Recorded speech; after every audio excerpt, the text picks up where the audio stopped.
Dale, toca tú. No, tú. Venga, no sé cuál es.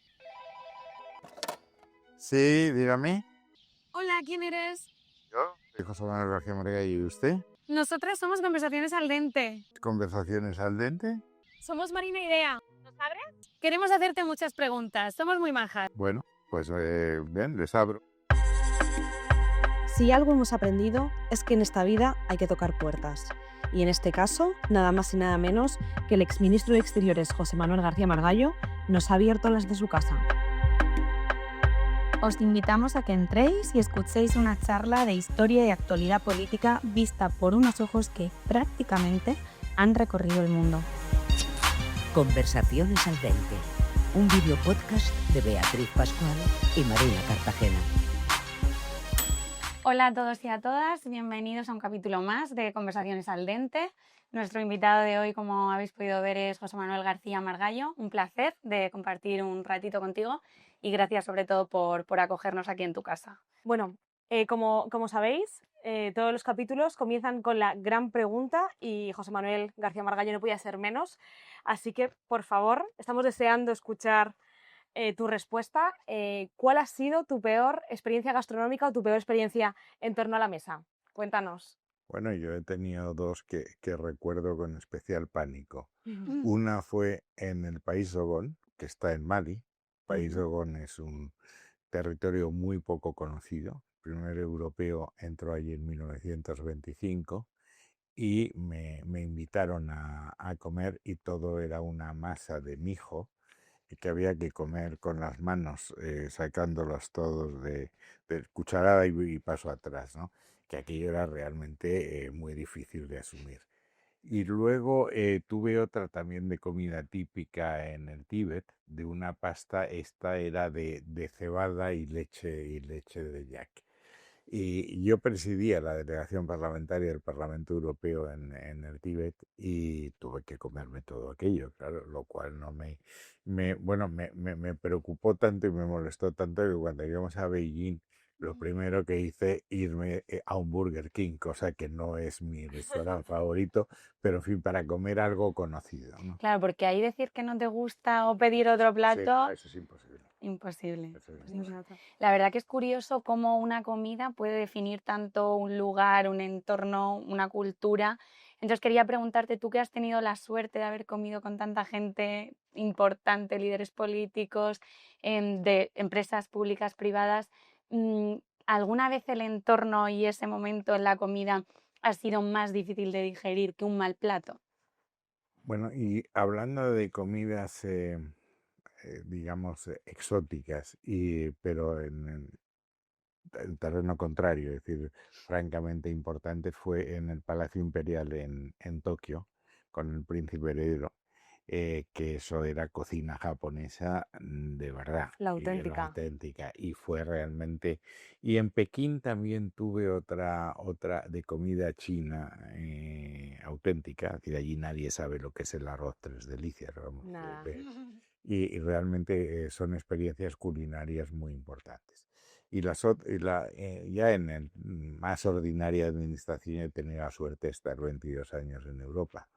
El Parlamento Europeo, la sede principal está en Estrasburgo, donde se come especialmente bien, y en Bruselas también tienes una cocina muy importante. Ahora, las comidas de trabajo, decía Miguel de Unamuno, que es uno de mis autores favoritos, que no se puede comer y trabajar al mismo tiempo. Y dice que eso es un pecado que se paga en esta vida porque la comida te sienta mal y en la otra por haber desaprovechado una oportunidad. Y realmente cuando estás en una comida oficial en que tú tienes un cierto protagonismo, lo último que te estás preocupando es de la comida. Estás intentando. No hay apetito, ¿no? No, tienes una cierta tensión en cómo se está desarrollando aquello. Yo recuerdo dos comidas acompañando a don Juan Carlos con, con Putin en el Kremlin, que fueron especialmente difíciles, porque el rey siempre que se plantea una cuestión política, él se vuelve y dice que hable el gobierno. El rey tiene mucho cuidado en no emitir opiniones políticas que puedan interpretarse como políticas partidistas. Entonces tienes que estar atento a cómo va la conversación y en qué momento te va a tocar intervenir. Bueno, sabemos que estarás harto de contar esta anécdota, la has contado en tu libro, en alguna entrevista, pero no podíamos no preguntártela, ya que te teníamos delante. ¿Cómo fue ese encuentro con Fidel Castro, esa reunión de tantísimas horas? ¿Cómo fue? Cuéntanos. Bueno, ese encuentro fue en un momento especialmente eh, importante para Fidel Castro. Era después de la visita del Papa Juan Pablo II, a la que aludió mucho durante aquel tiempo. Hay que recordar que Fidel Castro se educó en los jesuitas, entonces digamos que el impacto que le había producido el Papa era muy notable. Incluso a las 3 de la mañana, ya cuando llevamos no sé cuánto tiempo, me hizo la pregunta, dice, ¿pero tú crees en el alma? Y le dije, ¿Te pregunto sí, eso? me preguntó, yo dije, mira, comandante, yo a esta hora no me la encuentro. O sea, y luego él quería en que yo le transmitiese al presidente Aznar que quería que el rey, don Juan Carlos, fuese antes de la cumbre iberoamericana para tener una relación bilateral y exclusiva, no en el marco de toda la cumbre. Y fue una conversación, pues duró 11 horas. Hubo un momento delicado, bueno, ya después de 11 horas no hay momentos delicados. Estaba el hermano de Marín y entonces aprovechó para decirle que Almunia, que era a la sazón el secretario general del Partido Socialista, le había engañado porque había ido a ver a la oposición democrática. Yo tenía una cita a las 8 con la oposición democrática. Y entonces cuando me dijo todo aquello, que yo entendí lo que me estaba contando, me dijo, ¿dónde vas tú? ¿Dónde vais ¿Dónde vas? ahora? Y yo le dije, ya lo sabes, comandante, a ver a la oposición democrática. ¿Cómo se lo tomó? No, era muy rápido. Me dijo, me da igual, los tengo a todos infiltrados, o sea que sé lo que vais a decir. Entonces yo dije, hombre, comandante, si los tienes todos infiltrados, podías haberlos invitado a cenar y así nos acostábamos todos antes, pero lo tomo bien. ¿Y qué te llevas qué dirías de la personalidad de él? O sea, Bueno, era como una decir que... persona muy arrolladora. Me regaló, por cierto, un facsímil, que era el diario del de Che Guevara. Este había conocido prácticamente a todos los presidentes de los Estados Unidos y a todos los secretarios del Partido Comunista de la Unión Soviética. Él entra en La Habana el 1 de enero de 1959. Entonces sí se habló, porque eso lo preguntábamos, que cómo pensaban ellos que iba a evolucionar el régimen. Eso se lo preguntábamos a todos los ministros que nos habían recibido. Y me dijo, eso se lo preguntas a todo el mundo, ¿no? Y dije, sí, claro, y nadie me contesta porque aquí el que manda eres tú. O sea que, entonces me dijo, bueno, pero ¿qué es lo que pretendéis? ¿Qué es lo que queréis?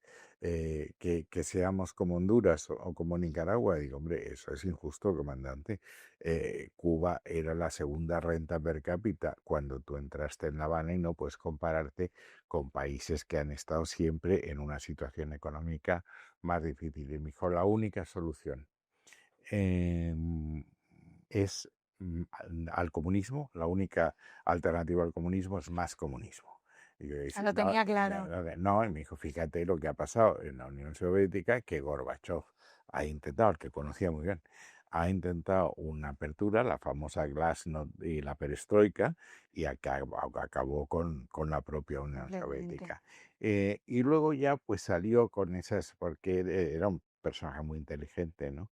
Dijo, pero ¿y qué importa un destino de una islita como Cuba?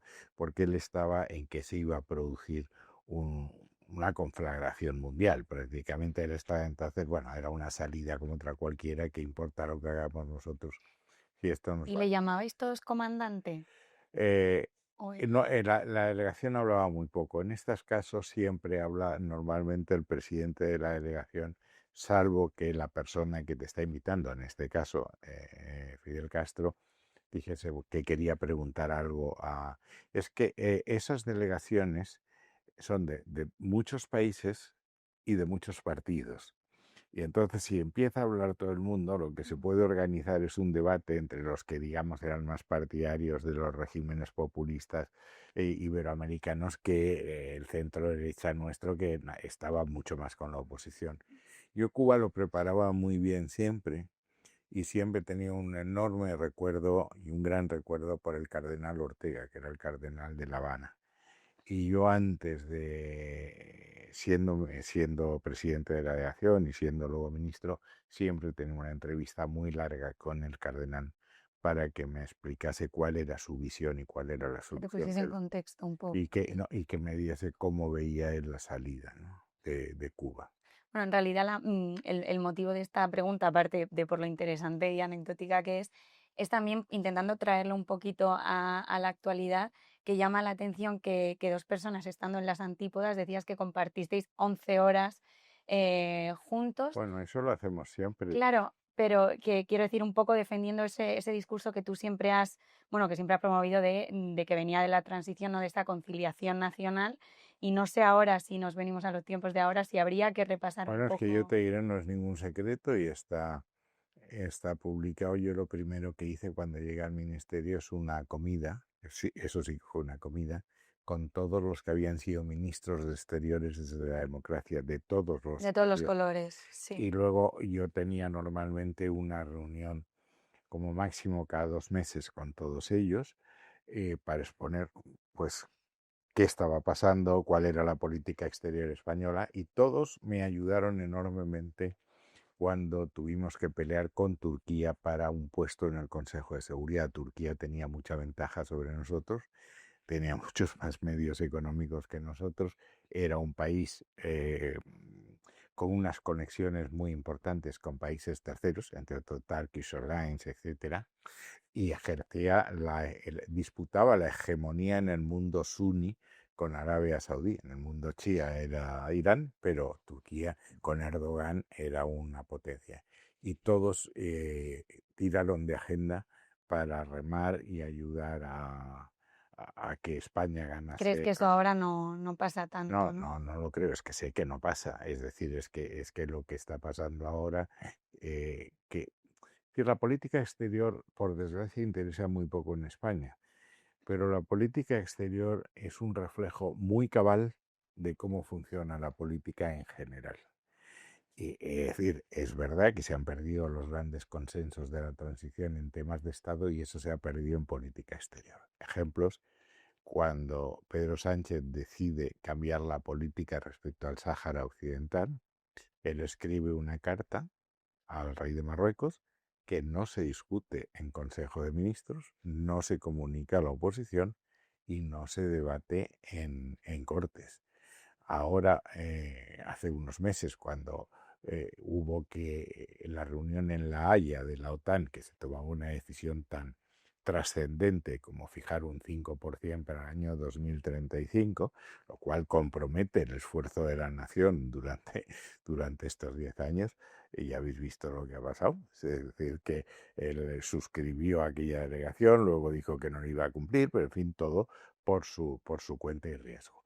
La declaración del reconocimiento del Estado de Palestina. En mi época eso se hizo en el Parlamento en 2014. Y para que fuese una solución consensuada, se decidió que yo comparecería como ministro en la Comisión de Exteriores, daría las grandes líneas, pero sería el Partido Socialista Obrero Español el que presentase una proposición no de ley, que nosotros enmendaríamos, y hubo 2 votos en contra. Es decir, hubo unanimidad en la Cámara en un tema tan complicado. Yo no recuerdo haber tenido ninguna gran discrepancia en exteriores y fíjate que le dimos una vuelta. Hicimos un cuadro legislativo que no existía, que fue la Ley de Acción Exterior, la Ley de Tratados, la Ley de Inmunidades, el Reglamento de la Carrera. Se hizo la primera estrategia exterior para 4 años, en que fijas cuáles son los objetivos, las prioridades y las acciones de la política exterior, y todo eso salió con enorme suavidad. Bueno, y ahora que hablas de política exterior, aunque sea unas pinceladas de no sé si te preocupa mucho o poco la llegada de Trump. Creo que es importante también que No, la lo llegada, vamos a mencionemos. ver, aquí estamos viviendo, yo ahora estoy, espero que en Javier tenga tiempo para terminar, estoy intentando escribir, bueno, yo bastante avanzado, un libro sobre geopolítica, que tentativamente luego depende de la editorial, se llama El desorden mundial, el des entre paréntesis 2 puntos, el vértigo del vacío. Es decir, estamos con una guerra en Ucrania, nuestra frontera este, que terminará reconociendo a Rusia que siga ocupando un territorio que ha invadido ilegalmente, lo cual es contrario a todos los principios del derecho internacional, Carta de Naciones Unidas, Acta del Helsinki y el propio Memorándum de Budapest que firma Rusia con otros países, con Ucrania, en que reconoce la integridad del país a cambio de que Ucrania entregue el armamento nuclear. Todo esto se ha violado y lo que yo creo es que Ucrania quedará dividida como Corea, lo cual es cargarse el principio de integridad territorial. Lo que estamos viendo en Oriente Medio es una remodelación de todo Oriente Medio, no solo del tema palestino. Es que aquí Israel, con la ayuda de Estados Unidos, ha neutralizado o va a neutralizar a Hamas, va a controlar más Cisjordania, lo cual hace imposible físicamente los dos estados, ha desarmado completamente a Hezbollah en el Líbano, se ha producido un cambio de régimen en Siria y ha atacado a Irán, Estados Unidos. Es decir, aquí estamos en una remodelación tan importante como fue la de 1918 con el Sykes-Picot y todo esto, eh, bueno, se está desarrollando sin que haya acuerdo entre las grandes fuerzas políticas, lo cual te resta credibilidad fuera. Es decir, fuera lo que quieren es tener un socio estable, serio, y que si cambia el gobierno, las grandes líneas permanezcan. No pueden estar al albur de que un cambio de gobierno cambie las grandes líneas estratégicas. Trump, claro que me preocupa. Es decir, Trump es el que, en definitiva, ha consagrado el unilateralismo, es decir, las decisiones se las toma solo. En Ucrania la ha negociado con Putin. No es que no haya hablado con Zelensky, que ya es grave, tampoco con la Unión Europea, que ha ayudado más que Estados Unidos a Ucrania, si sumas todas las cifras, no solo la ayuda militar, sino ayuda humanitaria, etcétera. Es que toda la remodelación del Oriente Próximo se está haciendo sin que nosotros tengamos nada que ver. Y ahí, por ejemplo, produjo ya en la primera legislatura, pero en su primer mandato, pero ahora en la segunda lo ha acelerado, los acuerdos de Abraham, en que el socio prioritario es Marruecos, que lo tenemos ahí enfrente. Es decir, que todo esto son cosas que requieren un análisis conjunto, un diagnóstico conjunto y una posición nacional de España, la posición de España. Ujú. Y la irrupción de la extrema derecha en Europa y en todo el mundo, ¿qué opinión te merece? Bueno, es que Europa tiene dos enemigos, la Unión Europea. Uno es el enemigo exterior, que es evidentemente los que ya teníamos, ya lo sabemos. Ya sabemos que a Putin no le hace la menor ilusión el que haya una Unión Europea auténticamente unida. Pero es que a Trump no le gusta nada. Él preferiría negociar país con país, pero es que tenemos un enemigo interno. La única solución que tiene la Unión Europea para no caer en la irrelevancia, en un mundo en que van a resucitar los grandes imperios con sus esferas de influencia, Estados Unidos habla con absoluta naturalidad de incorporar a Canadá, Groenlandia y Panamá. Es decir, Putin habla de que Rusia es un estado civilizacional, es decir, no es un estado clásico definido por un territorio, es una cultura, una idea, que es lo que le permite entrar a Ucrania, que forma parte de su espacio, y probablemente intente incorporar otros, Siria está en Moldavia, etcétera. Bueno, y Y el peso luego, de China también y le China, resta. claro, China, Estados Unidos, Rusia y China tienen la potencia que tienen. Las tres son nucleares, por otra parte. La Unión Europea, en la Unión Europea hay 27 países y se dividen en dos, los que sabemos que somos pequeños y los que todavía no lo saben. Pero dentro de unos años no habrá ningún país, ni siquiera Alemania, que tenga la potencia suficiente para hacer frente a estos tres imperios.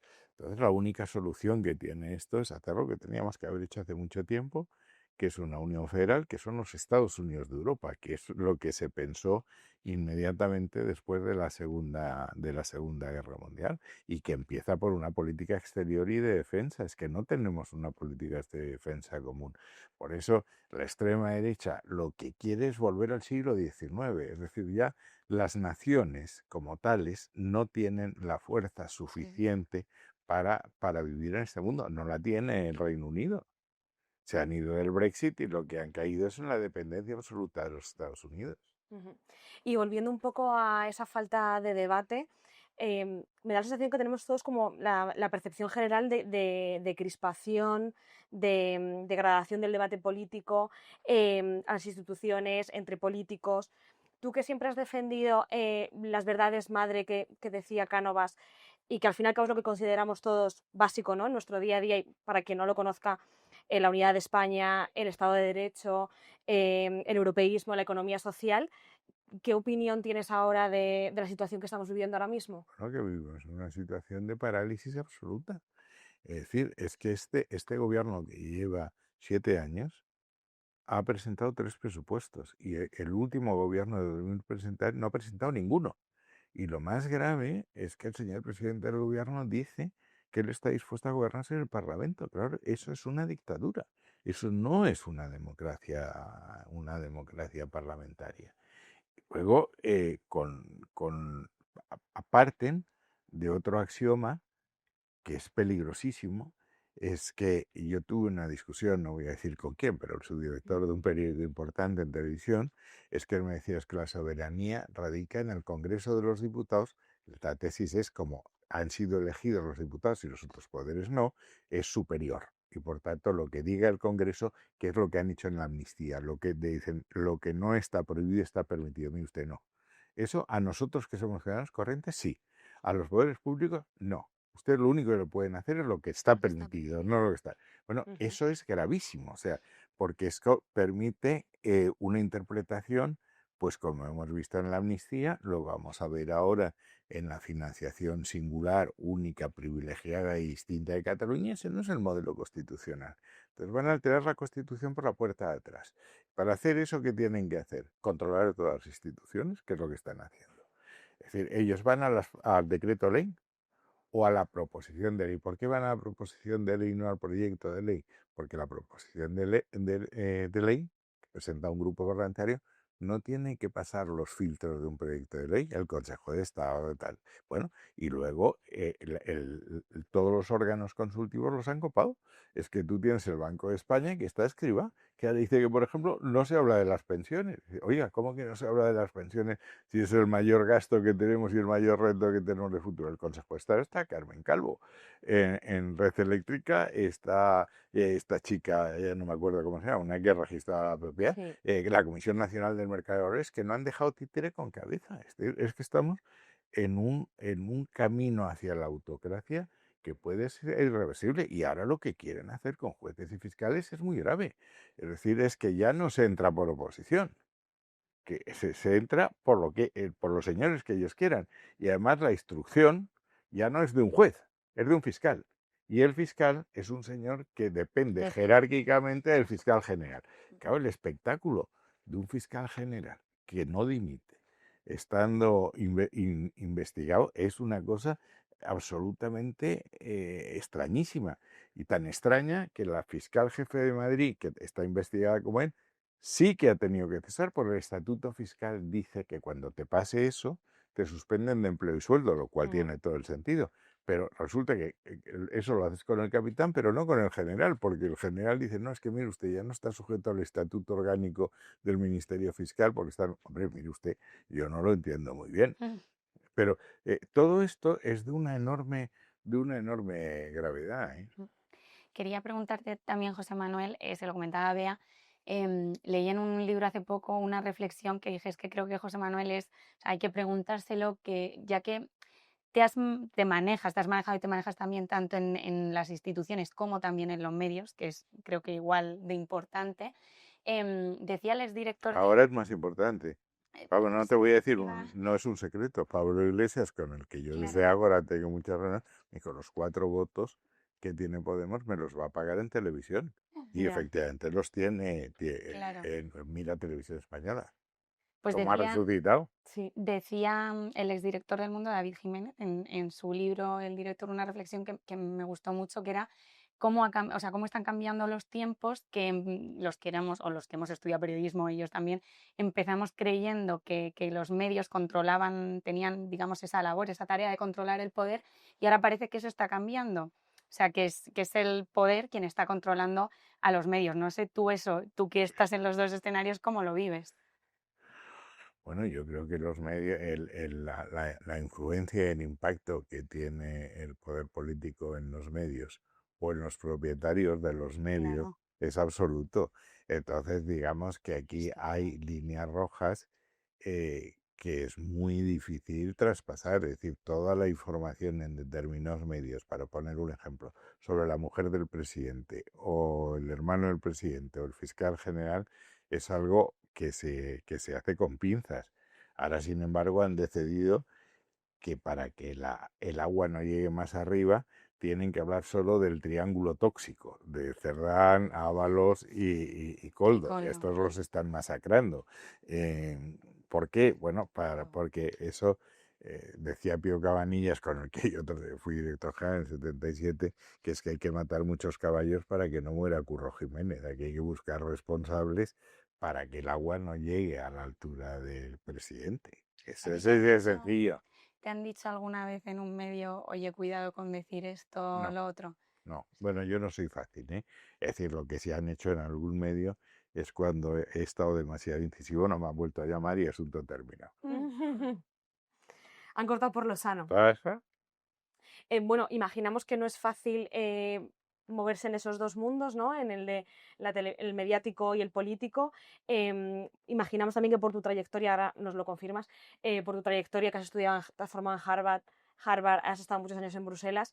¿Qué te llevas de cada experiencia para poder por haber logrado sentirte cómodo en ambos ámbitos? Porque hay mucha gente que es verdad que puede ser muy buen político, pero luego a lo mejor no lo traslada bien a la televisión o a los medios de comunicación, que no es tu caso, Yo obviamente. creo, yo creo que si te has trabajado un tema, si lo has reflexionado a fondo y lo has relacionado con otros para encontrar el contexto, es muy fácil de estar en medios. Es decir, si tú, yo ahora te pregunto cómo fue tu carrera, cómo hiciste tu carrera, como eso lo has vivido, lo cuentas muy bien, pero ¿por qué te lo sabes? Y ahora en los medios lo que sí ves, yo siempre he sido muy heterodoxo, incluso cuando estaba en el gobierno, cuando tenía una opinión propia sobre Gibraltar, sobre Cataluña, sobre la reforma, la exponía. Eh, y siempre no me he sentido coartado nunca. Es decir, yo he entendido que si a mí se me llamaba a una determinada posición política era para que yo dijese lo que yo pensaba, no para que me convirtiese en una cámara de resonancia de un argumentario. Y ahora lo que sí ves, sobre todo por las personas que son enviadas por los partidos políticos a las tertulias. Hay gente que vamos a las tertulias porque nos invita al medio. Sí. Y hay gente que se dicen, mándame a alguien, te mandan a Claro, alguien. pero que al final siempre llaman a los mismos en el sentido porque también le dan importancia a que lo sepan defender, ¿no? Y Pero comunicar. cuando vienen con un argumentario muy que tú estás, eres muy consciente de que están repitiendo todos los mismos. Cuando el tema estalló del famoso triángulo tóxico, que es una expresión que han acuñado, la palabra de el ritornelo era contundencia. Hemos actuado, entonces todos, Claro. desde el ministro hasta el último currito del partido, contundencia. Y el Partido Popular no. Es decir, dice, oiga, mire usted, yo vengo aquí a discutir en serio, ¿no? A que me largue usted los eslogans del partido, ¿no? Y eso se nota mucho y empobrece mucho el debate político. Y no sé si vosotros lo notáis con gente de vuestra edad, pero por ejemplo los debates en el Congreso no los sigue nadie. Se siguen las sesiones de control a ver qué grado de insultos Sí, se te lo iba a producen y ya decir, está. que es Totalmente. más insulto que No, realmente pero todo problemas. el debate de un tema serio en el Congreso, yo no he visto a nadie que lo siga en televisión, que lo siga en radio, que al día siguiente diga qué es lo que dijeron los distintos portavoces. Esto es Esto es un tema absolutamente mediático y las redes sociales tienen mucho que ver con lo que estabais hablando de los extremos, porque en las redes sociales tiene que Sí, ser un mensaje muy corto, claro. muy nítido y un tema muy preocupante. Alternativa por Alemania, que es un partido neonazi, está en el segmento de 18 a 25 años en Alemania como el primer partido. Ujú. Y Tremendo. estos no están vetados por los medios, es decir, solo redes sociales. Ya. Totalmente. Y bueno, preguntarte también, ahora que lo estás viendo desde fuera, ¿cómo es el día a día de un exministro de Exteriores? Ya, por ejemplo, ya no formas parte de las instituciones, no sé si pasaste un duelo, si lo echas de menos, si te llaman mucho para preguntarte consejos, si tienen mucho en cuenta tu No, opinión. no la tienen, o sea, no la tienen. Eh, No te llaman tanto para no, preguntarte, no, oye, mira, José Manuel, ¿qué hacemos aquí? yo he hablado sobre el tema del Sáhara, sobre el tema de Palestina, cuando me ha llamado Alberto Núñez Feijóo, yo siempre está a disposición del partido. Pero yo entiendo que ahora ellos tienen una dirección que es la que es y que les toca a ellos, ¿no? Yo creo que todos nosotros, yo me reúno mucho con mis compañeros de gobierno, hablamos mucho entre nosotros, pero yo creo que todos entendemos que tienes que estar, lo que decía Felipe de ser jarrón chino. Bueno, Ujú. aparte, si quieren saber lo que yo pienso, componer todo es mentira, ya lo saben. O sea que no hay ningún Es que problema. realmente no te has retirado del todo porque tú sigues De la tratando tu... política no se retira uno nunca.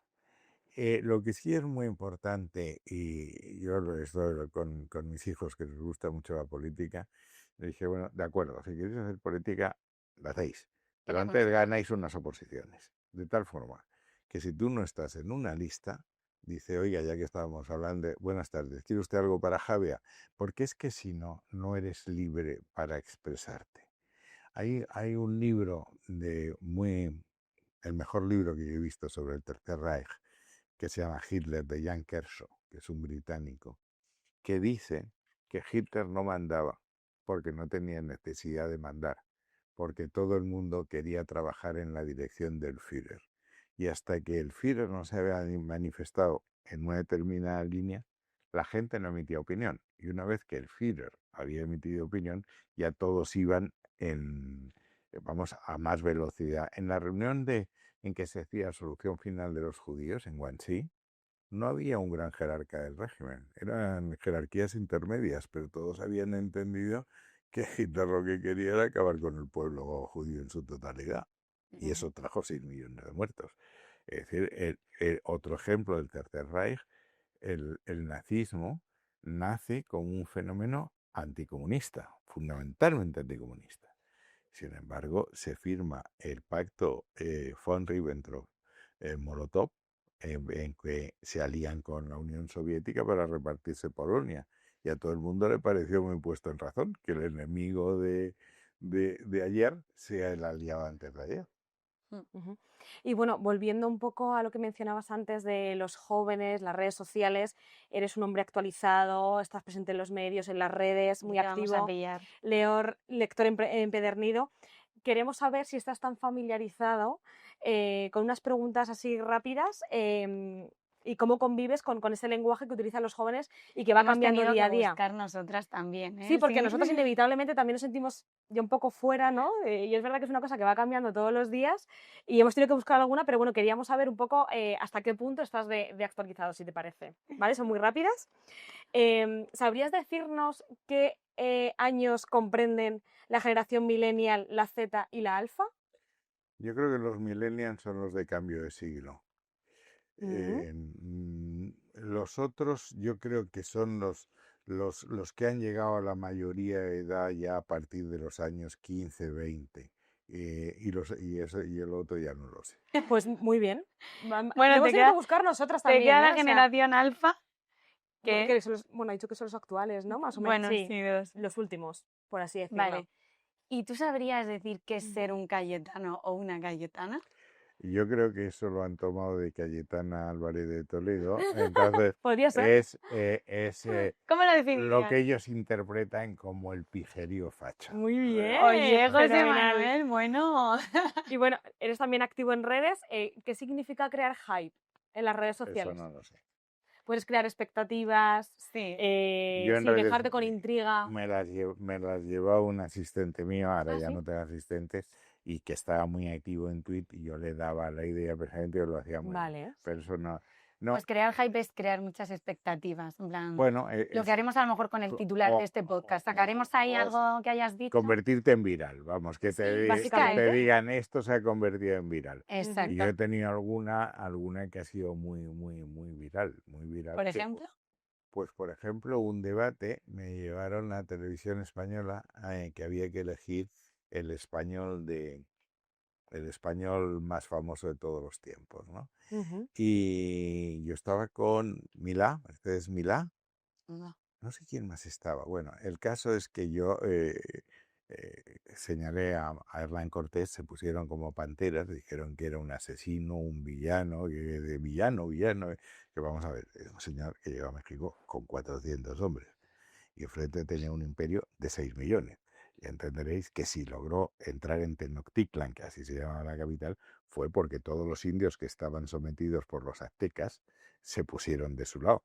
Cuando se produce la noche triste en que tenemos los españoles, tenemos que salir completamente derrotados, los chacaltecas nos salvan. Nos podían haber masacrado.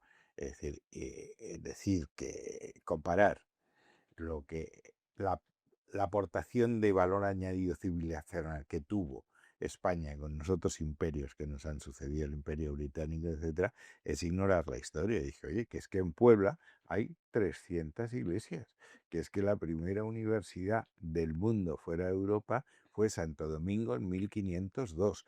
Y es que tú vas a México y ves lo que es la Plaza del Zócalo o lo que es la Catedral de México, etcétera, es que en cuando México éramos imperio, México era infinitamente más importante que Madrid, que era un poblachón. Entonces, bueno, ya Eso que fue un corte que hicieron y se hizo viral. dice, bueno, porque me dijo una chica del país que si íbamos a pedir perdón, digo, ¿pedir perdón por qué?